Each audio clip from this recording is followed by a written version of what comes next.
આખા જિલ્લા પંચાયત ગાંધીનગર સંચાલિત આયુષ્માન આરોગ્ય મંદિર આયુષ્ય દ્વારા 11મી જુલાઈ વિશ્વ વસ્તી અંતર્ગત ચિલોડા ગ્રામ્ય પંચાયત કચેરી ખાતે બપોરે 1 વાગ્યા બાદ health and wellness centre, homeopathy દવાખાનું અને જિલ્લા કાનૂની સેવા સત્તામંડળ ગાંધીનગર દ્વારા સિનિયર સિટીઝન 60 વર્ષની ઉંમર ધરાવતા વયોવૃદ્ધ મહિલા માટે નિઃશુલ્ક આયુષ્ય નિદાન સારવાર અને દવા કેમ્પનું આયોજન કરવામાં આવ્યું હતું।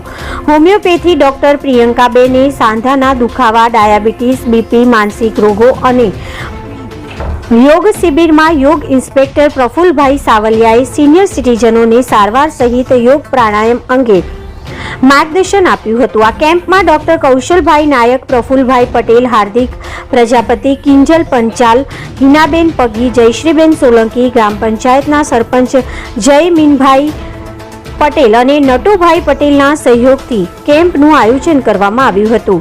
અહેવાલ કિરણ પટેલ, ગાંધીનગર।